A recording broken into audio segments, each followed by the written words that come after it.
Hello and what is up, guys? Tomcat here, and today we're back for another episode of SpinTires MudRunner, and this is going to be a brand new mod showcase. Now, this is Surge's personal Toyota FJ45 trail rig. This thing is super high quality, a lot of detail put into this mod, and I am going to showcase it for you guys today. So, there's a lot of customization options. You have a ARB bull bar with an aerial antenna that you can put on it. You have, let's see, you have a lot of stuff here. Let's see, boat camper trailer. Well, basically a camper trailer with a boat on top of it, which you need the hitch in order to install. You can also do a high lift jack, which carries 500 repair points. Actually, well, it was already on. Okay, never mind. And let's see, we have the normal camper trailer. We have a camper trailer with a boat on top of it. And then we also have, is that all we have for trailers? Let's see, the spare tire, the roof rack add-ons on the roof rack already come installed. The truck bull bar is also another option, and so is the worn winch, which you need the ARB bull bar or the truck bull bar to install. I prefer the ARB bull bar, but that's just my personal taste. But I'm actually going to go ahead and take the trailer off of the back because I don't really want to worry about the trailer while we're out on the trail. And I actually haven't been to this map in a long time, so this is going to be an interesting time figuring out what this thing is like and figuring out how it drives. Oh, it's got an animated steering wheel, a full interior, like a full actual like FJ45 interior. This thing is going to be really fun. And I mean, just look at the quality, like the quality of the modeling, the quality of the suspension. Really, really high detail, and you can tell that a lot of thought went into the vehicle itself. Like not just the suspension tuning, but also the modeling, and pretty much every single aspect of it has been touched, and not just touched minorly, but like he's really gone through every little detail and really done a good job of making this thing seem complete. Already, it's super consistent. But it also doesn't feel overpowered. Like, this feels like something that could come almost with the base game if the base game allowed customization. You know what I mean? Like, if the base game allowed you to put lift kits on, like, say, the UAZ or something like that, like, this is what I feel like that would feel like. You know what I'm saying? Like, this is what I feel like it would be like, or at least along those lines, because it feels balanced. It feels like something that could come in the base game.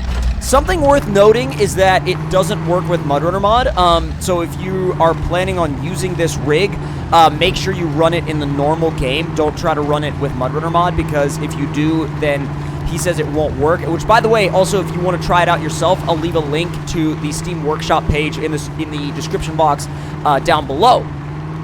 Now, I came to this map because I wanted to have a variety of, like, mud versus, like, rocks and trails and stuff like that. But I was hoping for more rocks and trails because I haven't been to this map in a long time, and I know that this map kind of has a heavy focus on, you know, river trails, but I'd like at least more obstacles than this. I mean, it looks like there's some obstacles out here, but I think we're going to have to find our way out there because, yeah, we don't really have, I'm not really getting the obstacles that I'm looking for. And if you ever do want to just break trail, you can. It certainly doesn't complain about it. Let's put it in like third-ish. Doesn't really complain too much about the mud, although in third it does slip a little bit. It does spin a little bit, which I feel like is realistic enough. I feel like you're going to have that happen in, you know, different kind of conditions, different kinds of mud. The mud on this map is very soft in particular, so I can see why it would be spinning in a lower gear, but it's weird. Like, from behind, it almost looks like a player's Ranger or something from behind, and that is not an attack on the FJ45. Like, don't go to the, like, I can already see people going to the comment section now and going, oh my god, how could you compare it to that? You know nothing about vehicles whatsoever, and you are dumb. It's more along the lines of, like, it just sort of, I don't know, it just sort of gives that vibe from the back of the vehicle. It's, hello. And it will climb trees. If you drive it towards one, it will climb it. And it doesn't really hesitate either. It just goes right up. What is that? Missing texture? Looks like it. I'm not going to drive over it in fear that it might crash my game. I'm going to drive around it. I'm not going to mess with that. Normally when you see stuff like that, it's like, oh, there's a risk of my game crashing, and I'm not going to take that risk. I'm not going to mess with that because literally you'll be like, you know, deep into a map, deep into your exploration or something like that, and you'll run across a glitch or something that will cause the game to crash, and then you'll realize you have to start all the way back at the beginning again, and it's like one of the worst feelings ever because all you wanted to do was get around that next corner or get over that next rock, which I feel like this vehicle would actually do really well on Carson Creek. I feel like it's probably really well suited for it. I just don't know how it would do on that rock hill that I posted yesterday, because that hill was really tough. I mean, it was really tough, it was really intense, and I'm not sure how it would actually fare there. But in a place like this, it does extremely well. Now, I can actually see this being a useful vehicle on base game maps too, because if you wanted something that was a balanced vehicle that was still capable, and it was a really good scout, I could see this integrating really well into a stock map playthrough. Now, I know that there are obviously going to be the purists that are going to say, like, well, using a mod for a stock map playthrough is cheating anyway, and I don't feel like it's cheating. I mean, yeah, a mod's going to be better than than a lot of the base vehicles, sure, but I don't think this one is too OP, you know what I mean? Like, I don't think it's, like, overpowered to the point where it would make it not fun. Now, of course, I wouldn't count it as, like, I guess, if you used a vehicle like this and then all of your other vehicles were modded, like, in a base map playthrough, I mean, sure, it wouldn't be counted, in my opinion, as, like, a proper playthrough of a map, but at the same time, if you just want to do it for fun, I say go for it. I mean, I don't understand why there's, like, a certain portion of the community that just gets super up in arms about, like, you can't use mods for that, you know what I mean? Like, it's weird. It really is weird, because I feel like it's almost anti-creativity, because, like, the creativity is literally what keeps this game alive. Let's see what the flex looks like. I don't know if we're going to see it there. It does a good job at not getting high-centered, though. I mean, the wheelbase is just short enough that you can make your way over most obstacles without high-centering, but it's also just long enough that you don't deal with a lot of those short wheelbase problems like you have in, like, really short vehicles like CJ5s and Samurais and stuff like that. Trail's starting to get a little bit more interesting. I kind of want to find a spot to test out the flex that this thing has, but oh, this might be a good place. That's not bad.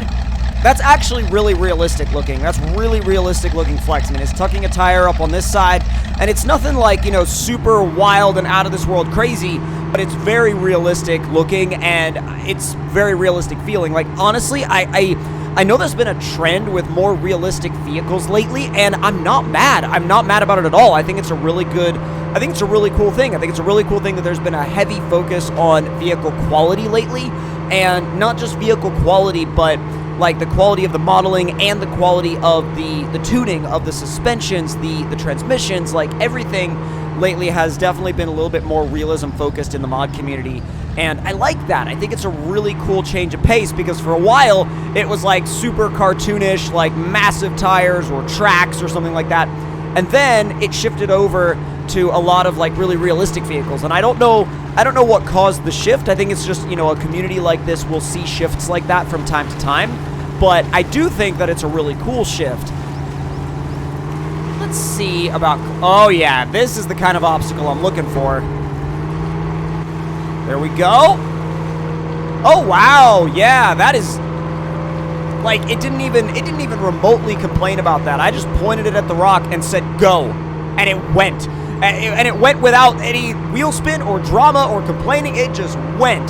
That is the kind of performance I look for out of something like this. It really is. Easy does it coming down the other side. Like, literally no big deal. No big deal at all. I just want more challenging terrain. I feel like this thing would be really cool if we took it somewhere where we could really explore the limits of it. And I would like to do that in another video, and what I'll probably do is when another map comes out that's heavily trail focused, I will take this there as one of the test vehicles, because I think this is right along, ouch, right along that line of of vehicles that are really realistic, but also really capable. And I feel like this kind of straddles that line really, really well. Let's see, where have we been so far? I know there's a lumber mill out there. I mean, I know this map is supposed to be, it's supposed to be made to be loggable, you know what I mean? And I get that, but at the same time, I kind of wish there was some more dedicated, you know, dedicated trails, dedicated, well, I mean, these are dedicated trails technically, but let's see how it does feathering the throttle in, like, 4th through mud. It doesn't do very well. Like, 2nd is gonna be faster than feathering it in 4th in the mud. It just is. And there's really nothing you can do about it either. It's just like, that's the way it's gonna be because that's the way he's designed it. Yeah, this is definitely one of those vehicles where I wouldn't go into a higher gear unless I was sure that I was either A, on rocks, or B, on really solid ground. Just walk it up the other side. I wonder if it'll climb this rock on the left. Ah, it's slipping off. I wonder if that's because the tires are still a little wet. Come on, come on. It still is a good-looking rig.